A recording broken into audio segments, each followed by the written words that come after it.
සියලුම ආතරයිටිස් රෝග සඳහා රාජපුර හන්දි තෙල ඔබ සුවෙන් තබයි.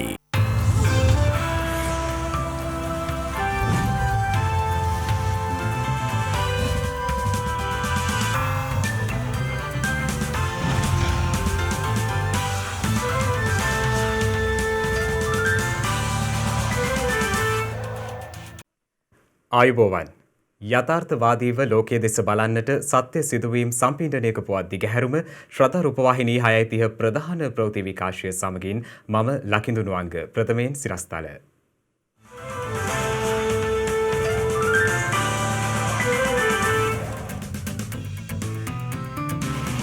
උතුම් මැදින්පුන් පොහොය දිනය හෙටයි. සෞඛ්‍ය සීමාවන්ට යටත්ව මහමෙවුනාව භාවනාසපු සංචිතය හෙට සිට සැදැහැවතුන්ට විවෘත වෙයි. 25 වන සුමති සම්මාන උළෙලේදී ශ්‍රද්ධා රූපවාහිනී ස්වභාවිත මාධ්‍යකරණය ඇගයෙයි. ඇමරිකාවේ ෆයිසර් එන්නත් මිලදී ගැනීම සම්බන්ධයෙන් රජයේ අවධානය. සූවස් ඇලේ නෞකා අනතුර මෙරට ආර්ථිකයට බලපෑම් කරන ලකුණු. පනයනවලින් 60%කට වැඩි ප්‍රමාණයක් සූවස් ඇල හරහා තමයි ගෙනියන්නේ. ඊජිප්තුවේ දුම්රිය අනතුරකින් පුද්ගලයින් 32 දෙනෙකු ජීවිතක්ෂයට.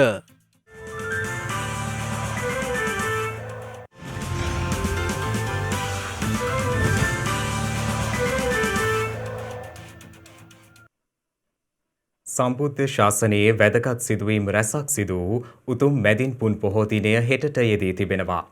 මේ අතර කොවිඩ් ව්‍යාප්තිය සමග වසා දමා තිබූ මහමෙවුනාව භාවනාසපු සංචිතය සීල භාවනා වැඩසටහන් සඳහා සෞඛ්‍ය ආරක්ෂිත ක්‍රමානුගමනය කරමින් හෙට සිට සැදැහැවතුන් වෙනුවෙන් විවෘත වනවා. විවහාර මාස ක්‍රමයට අනුව මාර්තු මාසයේ යෙදෙන්නේ පින්බර මැදින් පුන් පොහෝ දිනයයි. සකල ලෝකවාසී බෞද්ධ ජනතාවට ඉතා වැදගත් සිදුවීම් පින්බර මැදින් පුන් පොහෝ දිනට යෙදී තිබෙනවා. අපගේ ශාස්තෘන් වහන්සේ වෙසක් පුන් පොහෝදා උතුම් සම්බුදු බව සාක්ෂාත් කොට ඇසළ පුන් පොහෝදා අසිරිමත් වූ ධර්මචක්‍රය ප්‍රවර්තනය කළ පසු සම්බුදු රජුන් පිළිබඳ ඉමහත් කීර්ති ഘോഷාවක් මුළු මහත් දඹදිව් තලය පුරාවට පැතිර යන්නට විය. අප සම්බුදු රජුගේ පිය වූ සුදෝතන මහරජු හට තම පුත්‍රරත්නය දැකීමට බලවත් ආශාවක් උපන්නේ විය. එම කරුණු මුල් කොටගෙන භාග්‍යවතුන් වහන්සේව කිඹුල්වත් නුවරට වැඩමවාගෙන එනු පිණිස අමාත්‍යවරයෙකු ප්‍රමුඛ කොටගෙන දහසක් පිරිවර රජගහ නුවර වෙත යැවීය.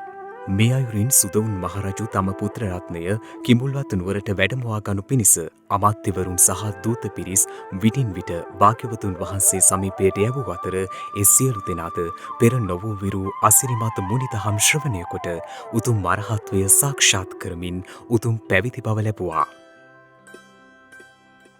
සුදවුන් රජුගේ අවසරලත් කාලුදායි මහඇමති තෙමේ දහසක් පිරිවර සමග රජගහනුවර වේළුවනාරාමයට ගොස් උතුම් සිරි සදහම් මසා අරහත්වයට පත්ව උතුම් වූ පැවිදි බිමට පත්විය. කාලුදායි මහඇමති විසින් අපගේ භාග්‍යවතුන් වහන්සේට කිඹුල්වත් නුවරට වඩින ලෙස ආරාධනා සිදු කළේ පසුවයි. මහා කරුණිකෝ භාග්‍යවතුන් වහන්සේ එම ඇරයුම පිළිගෙන කිඹුල්වත් නුවරින් පැමිණ පැවිදි වූ දසදහසක් භික්ෂු පිරිසද අංග මගද දෙරටින් පැවිදි වූ දසදහසක් භික්ෂු පිරිසද 20000කට අධික භික්ෂු සංඝයා පිරිවරා තම ඥාතීන්ට සංග්‍රහ කරනු පිණිස කපිල වස්තු නුවර දක්වා සැටයොදුන් මාර්ගයේ ගමන් නරඹා වදාළේ පින්බර වූ මැදින් පුන් පොහෝ දිනකයි.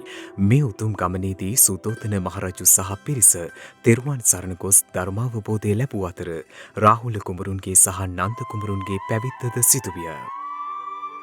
මේ අතර කොවිඩ් වසංගත ව්‍යාප්තියත් සමග වසා දමා තිබූ මහමෙවුනාව භාවනාසපු සංචිත හෙට දිනයට යෙදී තිබෙන මැදින් පුන් පොහෝ දිනයේ සිට සැදැහැවත් ජනතාවට විවෘත වනවා.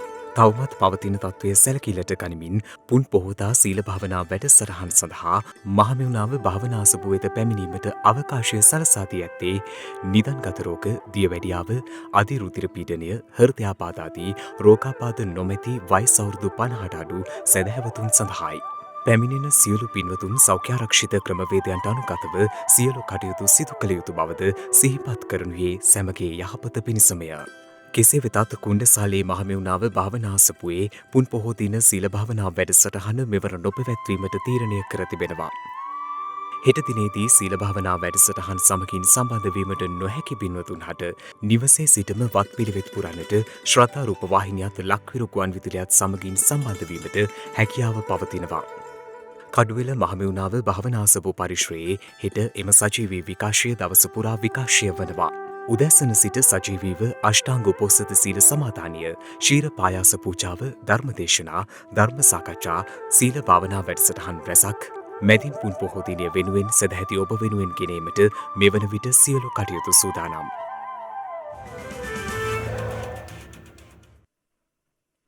විසි පස්වන සුමති සම්මානුලෙල ඊයේ පැවැත්වුණා. එහිදී ශ්‍රද්ධා රූපවාහිනිය හොඳම රූපවාහිනී කාන්තා වැඩසටහනට හිමි සම්මානය දිනා ගැනීමට සමත් වුණේ ස්වභාවිත මාධ්‍යකරණය යළි යළිත් තහවුරු කරමින්. පුංචි තිරයේ මහා කලා මංගල්‍ය ලෙස හැඳින්වෙන සුමති සම්මානුලෙල ඊයේ අති උත්කර්ෂවත් අයුරින් පැවැත්වුණේ බතරමුල්ල වෝටර් සේචිදී. 25 වන සුමති සම්මාන 2020 සුමති සම්මාන මහිමාලංකාරයේදී පසුගිය වසරේ රූපවාහිනී මාධ්‍යකරණය ඇගීම උදෙසා විශේෂ සම්මාන රැසක්ව පිරිනමනු ලැබුවා. මෙවරද සුමති සම්මාන සඳහා ශ්‍රද්ධා රූපවාහිනියෙන් විකාශය වූ වැඩසටහන් ත්‍රිත්වයක්ම නිර්දේශිත නාමාතරට එක්ව තිබුණා. ඒ අතරින් හොඳම රූපවාහිනී කාන්තා වැඩසටහනට හිමි සම්මානය දිනා ගන්නට ශ්‍රද්ධා රූපවාහිනිය නිෂ්පාදනය කළ අමිත් ප්‍රියංජන අධ්‍යක්ෂණය කළ දිව්‍ය දිනන බිසෝවරු වැඩසටහන සමත් වුණා. හොඳම රූපවාහිනී කාන්තා වැඩසටහන වෙනුවෙන් වන නිර්දේශිත නාමයන් මෙසේයි. ජාතික රූපවාහිනියේ නිෂ්පාදනය වූ සන්ධ්‍යා විතානමසම් අධ්‍යක්ෂණය කළ වැවක් වගේ කතක්. ශ්‍රද්ධා රූපවාහිනියේ නිෂ්පාදනය වූ අමිත් ප්‍රියංජන් අධ්‍යක්ෂණය කළ දිව්‍ය දිනන බිසෝවරුන්. මේ අතරින් අද රාත්‍රියේ හොඳම රූපවාහිනී කාන්තා වැඩසටහන් සඳහා වූ සුමති සම්මානයෙන් පිදුම් ලබන්නේ ශ්‍රද්ධා රූපවාහිනියේ නිෂ්පාදනය වූ අමිත් ප්‍රියංජන් අධ්‍යක්ෂණය කළ දිව්‍ය දිනන බිසෝවරුන්.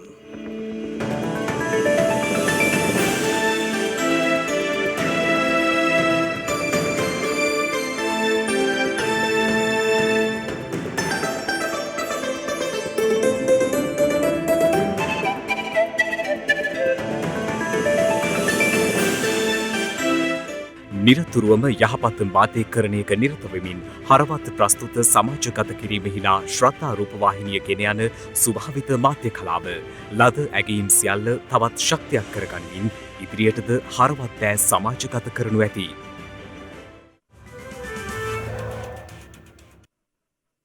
ඊයේ දිනේදී නව කොවිඩ් ආසාදිතයින් 272 දෙනෙකු හඳුනා ගැනීමත් සමග මෙරට සමස්ත කොවිඩ් ආසාදිතයින් සංඛ්‍යාව 91,561ක් දක්වා ඉහළ ගියා.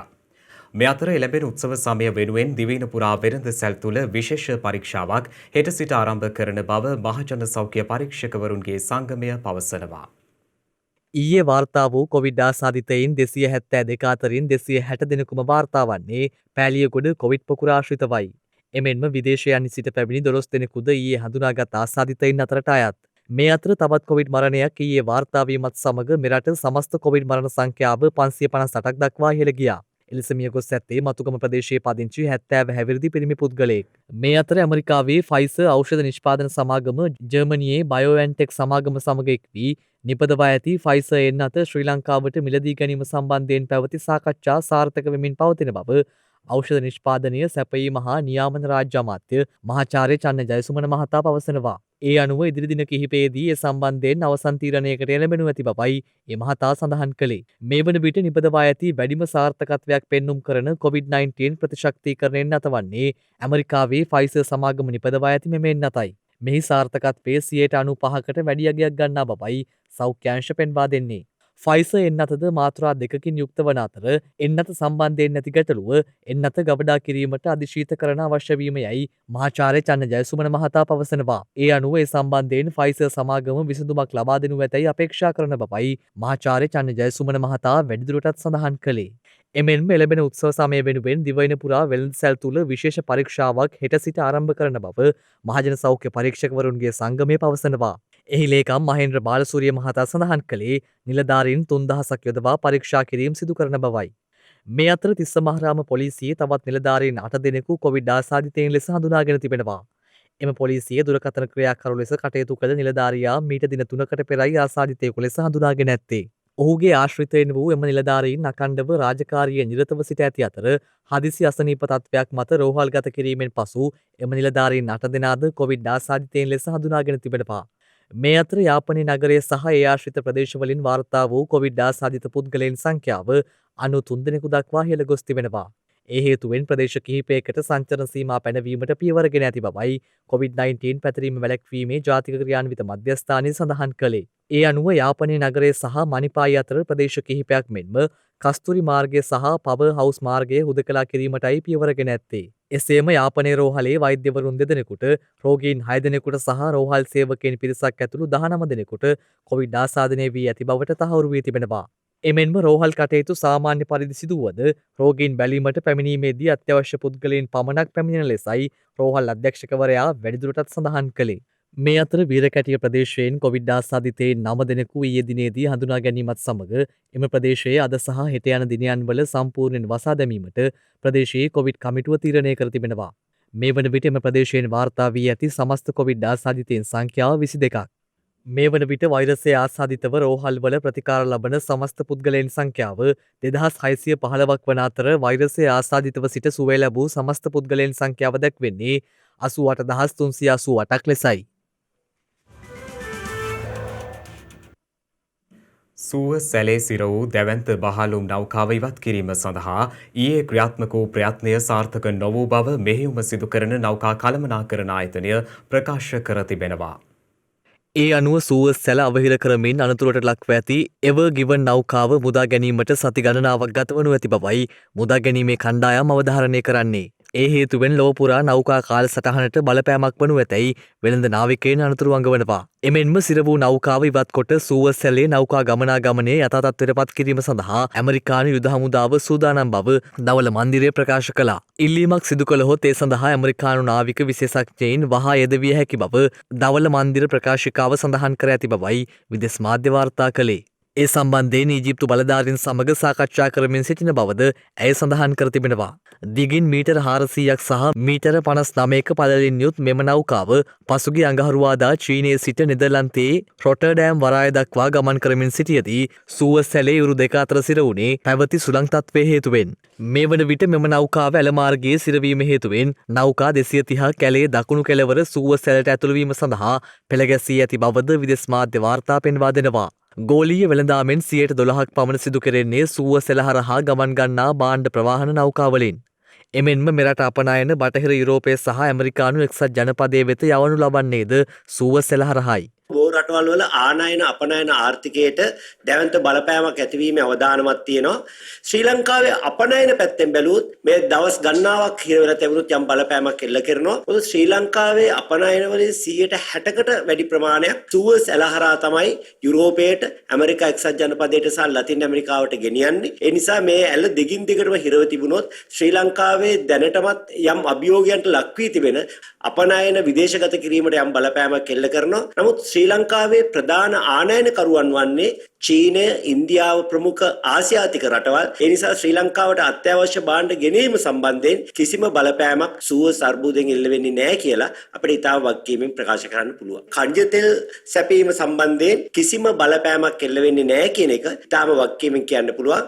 එක පැත්තකින් ශ්‍රී ලංකාවේ දැනට දින 14කට ප්‍රමාණවත් ඉන්ධන තොග අපි ගාව තියෙනවා. ඒ වගේම ශ්‍රී ලංකාව තමන්ට අවශ්‍ය ඉදිරියේදී ගැනීමට බලාපොරොත්තු වෙන සියලුම ඉන්ධන නැව් පැමිණීමට නියමිතව තියෙන්නේ මැද පෙරදිග ගල්ෆ් කලාපයෙන්. ඒ නිසා මේ සූව සැලේ නැවසිරවීම ශ්‍රී ලංකාවේ කන්ජ තෙල් සම්පාදනය සම්බන්ධයෙන් කිසිම බලපෑමක් නැහැ කියන එක අපිට ඉතාම වගකීමෙන් ප්‍රකාශ කරන්න පුළුවන්. කෙසේ වෙතත් මෙම සිදුවීම හේතුවෙන් ශ්‍රී ලංකාවටද අනිවාර්ය බලපෑමක් සිදුවන බව වරාය අධිකාරියේ සභාපති විශ්‍රාමික ජෙනරාල් දයා රත්නායක මහතා පවසනවා.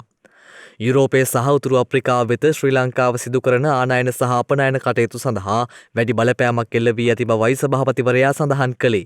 මෙම ගැටලුව හේතුවෙන් රටේ ආර්ථිකයට සිදුවන බලපෑම පිළිබඳව නිශ්චිතව තක්සේරු කර ගැනීම සඳහා අදාළ ආයතන සමග ශ්‍රී ලංකා වරාය අධිකාරියද මේ වන විට සාකච්ඡා කරමින් සිටින බවයි දයා රත්නායක මහතා වැඩිදුරටත් සඳහන් කළේ. මේ අතර මෙතෙක් ලෝකයේ නිෂ්පාදිත විශාලතම වහලුම් නෞකාවක් වන එවර්ගිවන් සූවසැල මාර්ගයේ සිරවීමෙන් මුහුදු කොල්ල කෑම ඉහළ යාමේ අවදානමක් මතුවී තිබෙනවා. මේ වන විට සූවසැල දකුණු අන්තයේ නෞකා 200කට වැඩි සංඛ්‍යාවක් සිරවී ඇති අතර ඒවායේ නවතම මෝටර රථ සජීවී සතුන් මෙන්ම ඩොලර් බිලියන ගණනක් වටිනා බොරතෙල් පවතින බවයි විදෙස් වාර්තා සඳහන් කළේ. ඩොලර් බිලියන 12කට අධික භාණ්ඩ රැගත් එම නෞකා විකල්ප මුහුදු මාර්ග සොයමින් සිටින්නේ සිර වූ නෞකාව ඉවත් කිරීම තවදුරටත් පමාවීම හේතුවෙන්. යුරෝපයට ළඟාවීම සඳහා ඔවුන්ට පවතින විකල්ප මාර්ගය වන්නේ දකුණු අප්‍රිකානු සුබ ප්‍රාර්ථනා තුඩුව හරහා ගමන් කිරීමයි.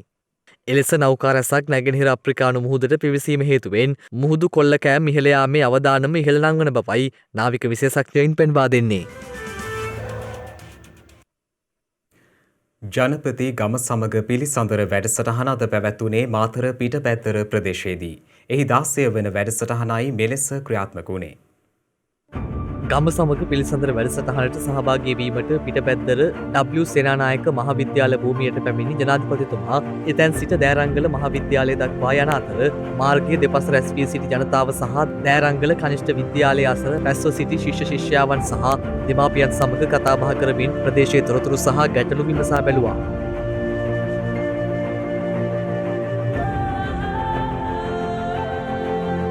දෑරංගල මහාවිද්‍යාලයේ ස්ථාපනය කළ අධිවේගී අන්තර්ජාල පහසුකම් සහිත සුහුරු පන්ති කාමරය විවෘත කිරීම, මානගල සීලරතන කනිෂ්ඨ විද්‍යාලයට අන්තර්ජාල සම්බන්ධතා සහිත ලැප්ටොප් පරිගණක සහ ප්‍රවාහිනී යන්ත්‍රය සහ සම්බන්ධතාව විදුහල්පතිවරුන්ට බාර දීම ජනාධිපතිතුමා අතින් එහිදී සිදු වුණා.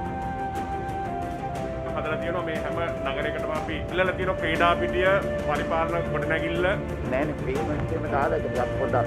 අපි අර කුරුණෑගල කරා වගේ ටීම් එකක් මෙහෙටත් එවලා අපි අර ඊසරේ නගරේ නිකන් ලස්සන කරන්න ඕනේ. අපි එකක් හදන්නම් මේකට. තිරසර අධ්‍යාපන ප්‍රතිපත්ති රාමුවක් සකස් කිරීම සඳහා ඩිජිටල් වේදිකාව ක්‍රියාදාමය ජනතාවට ලැබෙන අනකි අවස්ථාවක් බව ජනාධිපති ගෝඨාභය රාජපක්ෂ මහතා පවසනවා. ඒ යෝජිත අධ්‍යාපන ප්‍රතිසංස්කරණ පිළිබඳව මහජනතාවගේ අදහස් ලබා ගැනීම සඳහා වන ඩිජිටල් වේදිකාව දියත් කිරීම පිණිස ඊයේ පැවති උත්සවයකට එක්වෙමින්. ඩිජිටල් වේදිකාව නිල වශයෙන් විවෘත කිරීම ජනාධිපතිතුමා අතින් ඊයේ අරලියගහ මන්දිරයේදී සිදු කෙරුණා. නැනසත් මනසත් පොහොසත් කරන පිරිපුන් අධ්‍යාපනයක් කරා යන්න එම ඩිජිටල් වේදිකාවේ තේමාවයි. ඉදිරි මාස 3ක කාලය පුරා egenu.ma.moe.gov.lk යන වෙබ් අඩවි ඔස්සේ ජනතාවට නව අධ්‍යාපන ප්‍රතිසංස්කරණ සඳහා වන යෝජනා සහ අදහස් ඩිජිටල් වේදිකාවට යොමු කිරීමට හැකියාව පවතින බවද එම මාධ්‍යාංශය පවසනවා. ඒ අනුව පෙර පාසල් අධ්‍යාපනය, ප්‍රාථමික සහ ද්විතීක අධ්‍යාපනය, වෘත්තීය සහ තෘතීය අධ්‍යාපනය සහ උසස් සහ වෘත්තීය අධ්‍යාපනය ලෙස ප්‍රධාන උපශේෂ්ත්‍ර 4ක් යටතේ එම ප්‍රතිසංස්කරණ යෝජනා ඉදිරිපත් කිරීමට අවස්ථාව සැලසෙන්නේ. උසස් අධ්‍යාපනයට ප්‍රවිෂ්ඨ වීමට වැඩි අවස්ථාවක් සැලසීම මෙම ප්‍රතිසංස්කරණවල තවත් අරමුණක් වන අතර විශ්වවිද්‍යාලවල ක්‍රියාත්මක විෂය නිර්දේශ නවීකරණය සහ ප්‍රතිව්‍යුහකරණය මගින් රැකියා නිපුණතා වර්ධනය අපේක්ෂා කරනු ඇති. සියලු ශ්‍රී ලාංකික දරුවන්ට පෙර පාසලේ සිට අංග සම්පූර්ණ අධ්‍යාපනයක් දීම තම අපේක්ෂාව බව සඳහන් කළ ජනාධිපතිතුමා දැනට පවතින අන්තර්ජාල සහ තාක්ෂණික අඩුපාඩු 2023 වර්ෂය වන විට සම්පූර්ණයෙන් නිවත් කරන බව එහිදී සඳහන් කළ බවයි එම නිවේදනයේ වැඩිදුරටත් සඳහන් වන්නේ.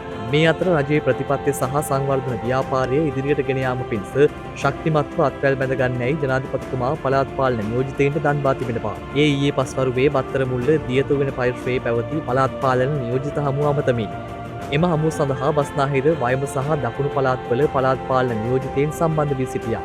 රජයේ සැලසුම් නිසි ලෙස ක්‍රියාවට නංවමින් ජනතා ප්‍රශ්නවලට විසඳුම් දිය යුතු බවයි එහිදී ජනාධිපතිතුමා අවධාරණය කර ඇත්තේ. පුද්ගලයින් නොව රජයේ ප්‍රතිපත්ති ඉස්මතු කිරීමට සියලු දෙනා කැපවිය යුතු බව සඳහන් කළ ජනාධිපතිවරයා වැඩිදුරටත් සඳහන් කර ඇත්තේ ප්‍රතිපත්ති බිඳ වැටුණහොත් රට නැවත විනාශයට ඇද වැටීම වැළැක්විය නොහැකි බවයි. ජනතා ගැටලු පිළිබඳ පුළුල් අවබෝධයක් පළාත් පාලන නියෝජිතයින්ට තිබීම ග්‍රාමීය සංවර්ධන වැඩපිළිවෙලේදී ඉතා වැදගත් බව පෙන්වා දුන් ජනාධිපතිතුමා දේශපාලන වශයෙන් පමණක් නොව පරිපාලනමය වශයෙන්ද නායකත්වයේගෙන ග්‍රාමීය සංවර්ධන වැඩපිළිවෙල සාර්ථක කර ගැනීමට සහාය වන ලෙසයි ඔවුන්ගෙන් ඉල්ලා ඇත්තේ. එමෙන්ම ප්‍රජා සංවර්ධනයට ලබා දෙන අරමුදල් වැඩි කිරීමටද තීරණය කර ඇති බවයි එම නිවේදනයේ වැඩිදුරටත් සඳහන් වන්නේ. නිරතුරුවම සිදුවන විවිධ අනතුරු නිවැරදිව වටහා ගනිමින් සිදුවිය හැකි එවැනි අනතුරු වළක්වා ගැනීම අප විසින් සිදු කළ යුතු දෙයක්. එහෙත් එය නිසි පරිදි සිදු නොවීම සමාජය තුළින් නිරන්තරයෙන් දක්නට ලැබෙන කරුණක්. පසුගිය දිනක ලුණුකල සිට කොළඹ බලා ධාවනය වූ බස්රථයක් අඩි 300ක පමණ ප්‍රපාතයකට පෙරලීමෙන් සිදු වූ අනතුර තවමත් අපට අමතක වී නැහැ. ජීවිත 14ක් අහිමි කරමින් තවත් පිරිසකට තුවාල සිදු කරමින් සිදු වූ මෙම අනතුරට හේතුව පිළිබඳ නිගමන කුමන අතට දෝලනය වුවත් එය අපට සිහි කැඳ වූයේ මහමග විමසිලිමත් බව අනතුරු අවම කිරීමට මග කියන බවයි. මේ සිදුවීම් මෙසේ සිදුවෙද්දී ජීවිත රැසක් අහිමි වෙද්දී උගත් පාඩම් සැනකින් අමතක වයාම අප සැමටම පොදු දෙයක් බවට පත්ව තිබෙනවා. මේ ඒට ආසන්නතම සිදුවීම.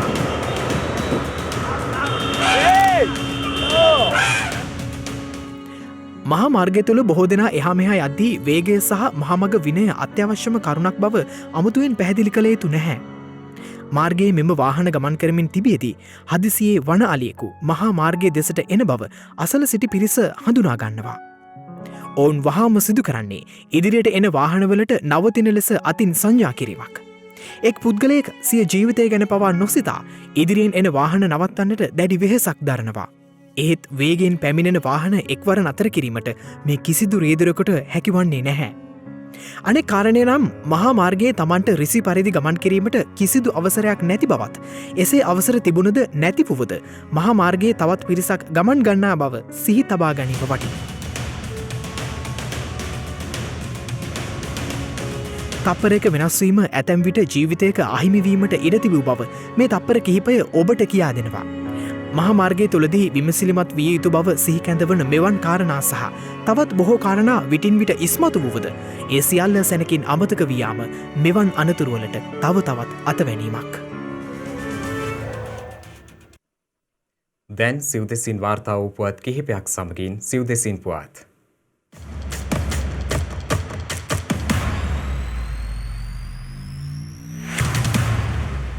අලිමිනිස් ගැටුමට විසඳුම් ඉල්ලමින් සමස්ත ලංකා ගොවිජන සම්මේලනයේ මහියංගනය ගොවිජනතා එකමුතු විසින් ආරම්භ කළ සත්‍යග්‍රහයට අද වන විට දින 11ක් ගත වී තිබෙනවා. කෙසේ වෙතත් අදාළ ගැටලුව සම්බන්ධව කිසිදු බලධාරියෙකුගේ අවධානය යොමු නොවීමට විරෝධය පළ කිරීම සඳහා වූ උද්ඝෝෂණයක් අද උදෑසන මහියංගනය නගරයේදී පැවැත්වුණා. ඒ සමස්ත ලංකා ගොවිජන සම්මේලනයේ සභාපති ඇතුළු ප්‍රදේශවාසීන්ගේ සහභාගීත්වය. දැනට වසර 10කට අධික කාලයක පටන් මහියංගනය මිනිපේ රිදිමාලිය අධ්‍යයන ප්‍රදේශ උග්‍ර වන අලි තර්ජනයන්ට මුහුණ පාමින් සිටින අතර ඒ සඳහා වන කඩිනම් විසඳුම් ලබා දෙන තෙක් මෙම සත්‍යග්‍රහය අඛණ්ඩව පවත්වන බවයි එම ගම්වාසීන් සඳහන් කළේ.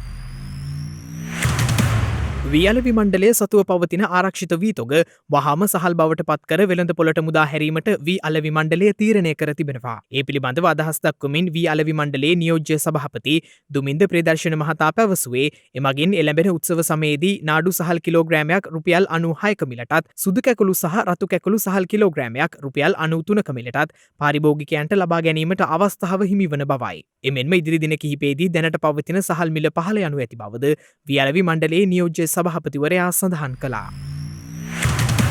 ඕෂන් ලස්ට් විද්‍යුත් සංගරාව මගින් සංවිධානය කරන කොරල් පර පිරිසිදු කිරීමේ වැඩසටහනේ සමාරම්භක උත්සවය ශ්‍රී ලංකා නාවික හමුදාපති වයිස් අදිමිරාල් නිශාන්ත උළුගේතැන්න මහතාගේ ප්‍රධානත්වයෙන් අද පැවැත්වුණා. ඒ අනුව එම වැඩසටහනේදී කැලණිගංමුවේ සිට උතුරු දෙසට විහිදෙන ස්වභාවික කොරල් පරය සහ වෙරළ තීරය පිරිසිදු කිරීමයි සිදු කෙරුණේ. සාගරයට එකතු වන ප්ලාස්ටික් අපද්‍රව්‍ය සම්පූර්ණයෙන්ම ඉවත් කර පිරිසිදු සාගර පරිසරයක් පවත්වා ගැනීම අරමුණු කරගනිමින් මෙම වැඩසටහන ක්‍රියාත්මක කෙරෙන අතර රාජ්‍ය සහ රාජ්‍ය නොවන සංවිධාන රැසක දායකත්වය එය සඳහා ලැබී තිබෙනවා.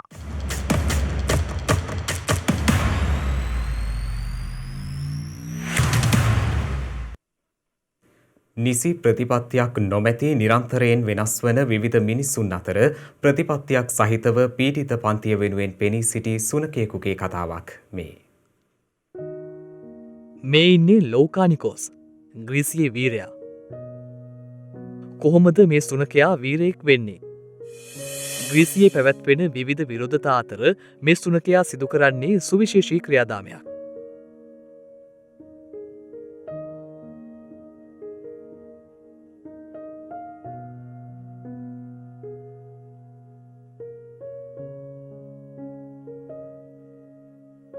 ලෝකානිකොස් හැමදාමත් පෙනී සිටියේ පීඩිත පන්තිය වෙනුවෙන්.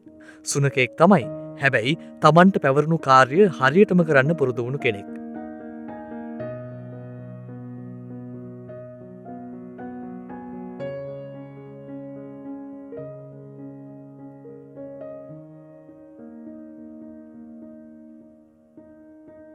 ඇතැම් අවස්ථාවලදී විරෝධතා හේතුවෙන් ඇතිවන ගැටුම්වලදී ලෝකානිකොස් ගන්නේ පීඩිත පන්තියේ පැත්ත. ඒ නිසා කැරලි මර්දන සෙබළුන් අපහසුතාවයට පත් වූ අවස්ථාත් තියෙනවා.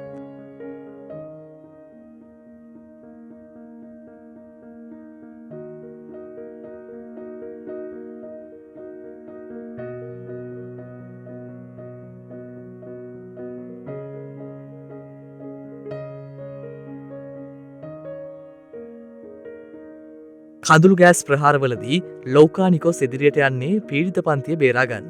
මේ නිසාම සුනකයින්ට සුදුසු කෑම ජාති ආදිය පෙන්වමින් කැරලි මර්ද නිලධාරීන් රැවටීම් සිදු කරන්නට ගියත් එය සාර්ථක වන්නේ නැහැ. මොනදේ කරත් ලෝකානිකොස් මේ සුනකයා නවත්තන්නට බැහැ. වෙනස් වෙන්නෙත් නැහැ. හරි ප්‍රතිපත්තියක්වත් නැති හැම වෙලාවකම වෙනස් වන මිනිස්සු ඉන්න සමාජය ඇතුලේ ලෝකානිකොස් කියා දෙන්නේ වටිනා කතාවක්.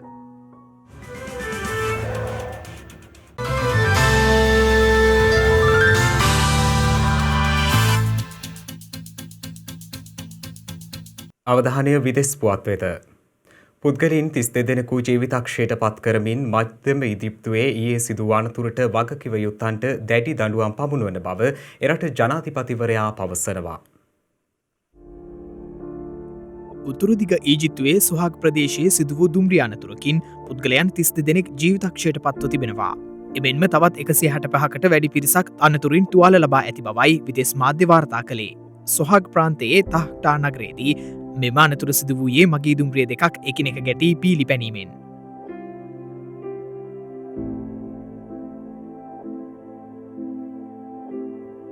ඉදිරිපස ගමන්ගත් දුම්රියේ හදිසි තිරිංග කිසිවෙකු විසින් ක්‍රියාත්මක කිරීම නිසා පිටුපසින් පැමිණි දුම්රිය එහි ගැටී තිබෙනවා. එහිදී විශාල පිරිසක් දුම්රිය මැදිරිවල සිරවී ඇති අතර ඔවුන් බේරා ගැනීමේ මෙහෙයුම් සඳහා ගිලන් රථ 70ක් පමණ යොදා ගනු ඇති බවයි එරට මාධ්‍ය පෙන්වා දෙන්නේ. නිසි නඩත්තුවක් නොමැතිවීම හේතුවෙන් ඊජිප්තුවේ දුම්රිය අනතුරු නිරන්තරයෙන් සිදුවන බවයි විදෙස් මාධ්‍ය වාර්තා පෙන්වා දෙන්නේ. එමෙන්ම අනතුරට වගකිව යුත්තන්ට දැඩි දඬුවම් පමුණුවන බව එරට ජනාධිපති අබ්දුල් ෆටා අල් සිසි ප්‍රකාශ කර තිබෙනවා. මේ අතර ඉන්දිය ක්‍රිකට් කණ්ඩායමේ හිටපු සුපිරි පිතිකරුවෙකු වන සචින් ටෙන්ඩුල්කර් හට COVID-19 වෛරසය ආසාදනය වී තිබෙනවා. සචින් සිය ට්විටර් ගිණුමේ සටහනක් තබමින් ප්‍රකාශ කළේ තමාට සුළු රෝග ලක්ෂණ මතුවී ඇති බවයි. එමෙන්ම පවුලේ අන් කිසිවෙකුටත් වෛරසය ආසාදනය වී නොමැති බවයි ඔහු සඳහන් කර ඇත්තේ. තමන් මේ වන විට නිවසේ ස්වයං නිරෝධහයනයට ලක්වන බවත් වෛද්‍ය උපදෙස් අනුව අදාළ සෞඛ්‍ය මාර්ග උපදේශ පිළිපදින බවත් ටෙන්ඩුල්කර් වැඩිදුරටත් සඳහන් කළා. නිම වූ රෝඩ් සේෆ්ටි වර්ල්ඩ් සීරියස් ප්‍රවීණයන්ගේ 2020 තරගාවලියටද සචින් සහභාගී වී තිබුණා. මේ අතර ගත වූ පැය 24 තුළ ලොව වැඩිම කොවිඩ් මරණ සහ ආසාදිතයන් සංඛ්‍යාවක් බ්‍රසීලයෙන් වාර්තා වනවා. බ්‍රසීලයේ දෛනික කොවිඩ් මරණ සංඛ්‍යාව 3600ක් ලෙස දැක්වුණු අතර දෛනික කොවිඩ් ආසාදිතයන් සංඛ්‍යාව දැක්වුණේ 82558ක් ලෙසයි. අද වන විට බ්‍රසීලයේ සමස්ත කොවිඩ් ආසාදිතයන් සංඛ්‍යාව 1,24,0323ක්. එමෙන්ම සිදු ඇති සමස්ත කොවිඩ් මරණ සංඛ්‍යාව 3,73,326ක් ලෙසයි දැක්වෙන්නේ.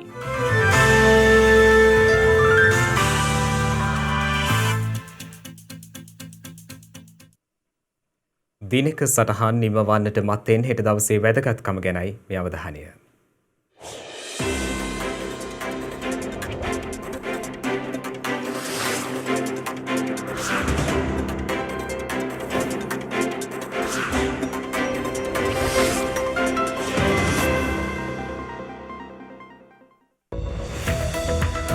හෙට මාර්තු 28 වැනිදා මෙරට මහාමාර්ග නිර්මාණකරණයේ පුරෝගාමියකු වූ කපිතාන් විලියම් ෆ්‍රැන්සිස් ඩෝසන් හෙවත් කැප්ටන් ඩෝසන් අභාව ප්‍රාප්ත වී ඇත්තේ 1829 වසරේ මාර්තු මස 28 වන දිනයි.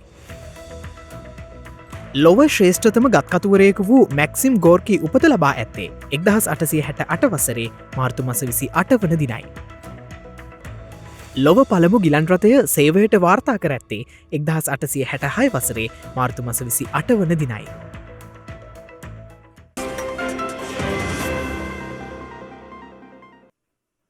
ඒ සමගින් ශ්‍රද්ධා ප්‍රධාන ප්‍රවෘත්ති විකාශය නිමාවට පත්වනවා. හමුවෙමු හෙටත් සවස 6:30ට. තෙරුවන් සරණයි. නමෝ බුද්ධාය. මෙවැනි වැදගත් පුවත් නැරඹීම සඳහා ශ්‍රද්ධා TV News YouTube channel එක subscribe කර සීනුව සලකුණ වන්න.